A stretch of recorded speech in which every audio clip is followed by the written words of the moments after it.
Bismillahirrahmanirrahim. Assalamualaikum warahmatullahi wabarakatuh. Waalaikumsalam warahmatullahi wabarakatuh. Apa kabar anak-anak pada siang hari ini? Alhamdulillah, luar biasa. Allahu Akbar. Semangat semuanya ini. Semangat. Sebelum saya mulai pembelajaran, kita absen dulu. Apakah ada yang tidak masuk? Ini. Ambil ya. Alhamdulillah. Kita memulai pembelajaran pada pertemuan kali ini dengan membaca basmalah bersama-sama. Bismillahirrahmanirrahim. Pada kesempatan kali ini Pak Guru ingin menjelaskan tentang sholat jamaah. Nanti dari pengertian, tata cara dan lain sebagainya. Sebelum masuk ke sholat jamaah, kemarin kita sudah membahas tentang sholat fardu atau sholat wajib. Sholat wajib apa Pak? Ada yang tahu? Sholat yang wajib dilaksanakan, Pak. Nah, betul sekali. Sholat wajib dilaksanakan, tidak boleh bolong. Tidak masalah. Sekarang kita masuk ke sholat jamaah. Sebelum saya masuk ke sholat jamaah, saya berharap kepada siswa-siswa sekalian, ketika mempelajari sholat jamaah ini, siswa dapat yang pertama mengetahui atau mengerti tentang arti dari sholat jamaah. Yang kedua dapat menyebutkan apa saja sholat jamaah itu apa saja. Kemudian yang terpenting siswa itu dapat mempraktikkan atau dapat diaplikasikan bagaimana cara menjamak sholat, bagaimana cara melakukannya, urut-urutannya, syarat-syaratnya dan lain sebagainya. Kemudian kita masuk ke dalam pengertian. Pengertian dari sholat jamaah. Sholat jamaah sendiri itu berarti mengumpulkan. Sedangkan sholat jamaah menurut istilah itu mengumpulkan dua sholat dalam satu waktu. Contohnya gimana Mas tadi? Sholat yang dikerjakan contohnya sholat isya dan maghrib dikerjakan satu waktu dalam sholat isya. Iya, betul sekali. Jadi ada ketika ketika kita sholat atau sholat dalam sholat dua waktu dan dikumpulkan dalam satu waktu itu disebut dengan sholat jamaah. Contohnya tadi maghrib dan isya dilakukan dalam satu waktu, entah itu di waktu maghrib atau di waktu isya.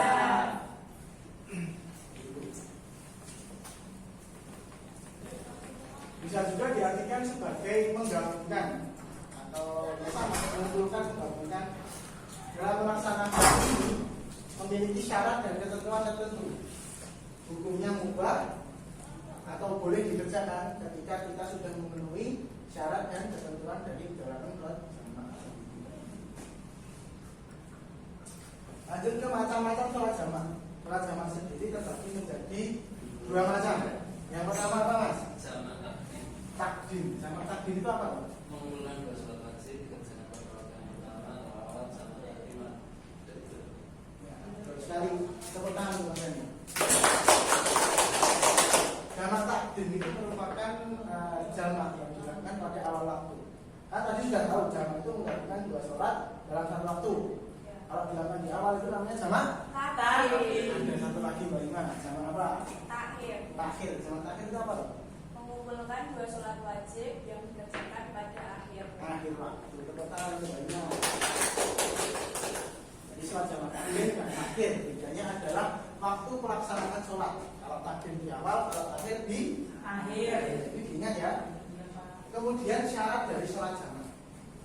Yang pertama adalah musafir. Adalah orang yang sedang dalam perjalanan dan tidak untuk maksiat perjalanannya. Jadi ketika kita melakukan perjalanan jauh, yang jarak perjalanan itu minimal adalah 80,64 km. Kalau di bawah itu kita belum boleh melakukan sholat jamaah. Karena apa? Karena belum memenuhi apa? Memenuhi syarat. Kemudian syarat yang ketiga adalah tidak boleh makmum dengan orang yang mukim. Ada yang tahu mukim apa Mbak Fadilah? Iya betul sekali. Ketika kita melakukan perjalanan dan kita berhenti pada salah satu waktu sholat dan melaksanakan sholat jamaah, kita tidak boleh bermakmum pada orang yang sholat di situ dan rumahnya itu di situ. Karena apa? Karena beda, niatnya sudah beda. Dia niat sholat maghrib biasa karena rumahnya dekat, dan kita berniat untuk sholat jamaah atau menunda sholat. Karena dia juga yang mungkin itu tadi tidak memenuhi syarat karena bertempat di situ. Yang syarat yang B adalah keselamatan minimal adalah 80,64 km. Kemudian biasa dihukum dari menjamak dan hukumnya mubah, jadi boleh bagi orang yang sudah memenuhi syarat. Kalau dibacakan Mas Latif. Baik Pak. An Anas radhiyallahu anhu qala kana Rasulullah sallallahu alaihi wasallam idza raqila qabla an tazigha syamsu ila dhuhri ila waqtil 'asr. Summa nazala yajma'u bainahuma fa in zaga syamsu qabla an yartahila sholatu summa raqiba.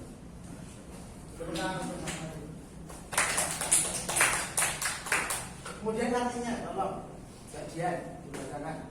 Artinya dari Anas yang berkata Rasulullah SAW apabila berangkat sebelum tergelincir matahari, maka beliau akhirnya sholat subuh ke asar. Kemudian dalam perjalanan beliau turun dari kendaraan menjamakkan kedua sholat itu. Apabila beliau berangkat sesudah tergelincir matahari, maka beliau kerjakan sholat zuhur baru berangkat naik kendaraan. Hadis riwayat Bukhari dan Muslim. Terima kasih, Mbak. Ya, tepuk tangan. Dari hadis ini dapat kita simpulkan bahwa Rasulullah itu pernah menjamak sholat. Jadi Rasulullah pernah menjamak karena satu sebab ya, yaitu dia berpergian. Hal ini menunjukkan bahwa melakukan sholat itu juga bolehkan dalam Islam. Karena sudah diberikan contoh oleh Rasulullah SAW.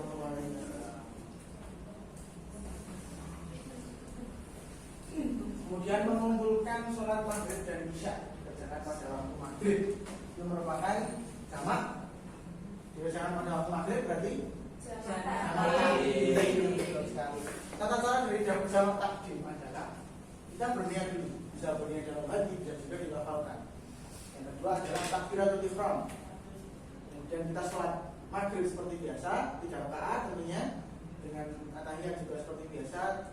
Rakaat kedua tahiyat, kemudian lagi rakaat ketiga, kemudian salam dan langsung ini catatannya langsung berdiri lagi dan berniat salat yang kedua itu sholat isya. Jadi kita nggak boleh ngobrol, kita fokus dan langsung melakukan sholat yang selanjutnya. Kemudian sholat isya itu dilakukan juga seperti sholat pada umumnya, 4 rakaat juga dan lain sebagainya. Kemudian jamak takhir mengumpulkan sholat zuhur dan asar dikerjakan pada waktu asar. Kalau jamak takhir itu sama juga, namun kita melakukan sholat itu lebih dahulu, yaitu sholat asar.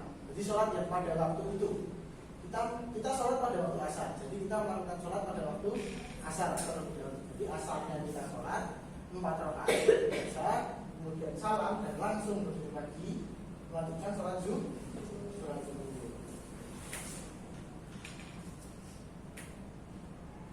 Baik, dari pelajaran yang saya sampaikan tadi dapat kita tarik kesimpulan.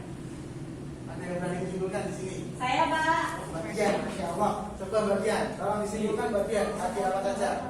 Jadi sholat jamak itu menurut bahasa berarti mengumpulkan. Betul. Nah, sholat jamak itu mengumpulkan dua sholat wajib yang dikerjakan dalam satu waktu.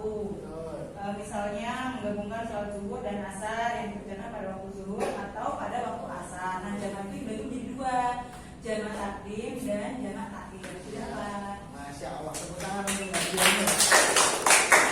Seperti yang bagian sampaikan tadi, jamak itu ya seperti. Jadi sebelum saya akhiri, saya ingin memberikan tugas untuk anak-anak sekalian, bahwasanya saya meminta untuk mendeskripsikan. Di sini kan sudah pernah semua melakukan sholat jamak. Sudah Pak. Pernah semua ya. Nah, besok minggu depan tugasnya adalah kalian itu bercerita atau mendeskripsikan, ditulis di buku tulis tentang pengalaman melakukan sholat jamak.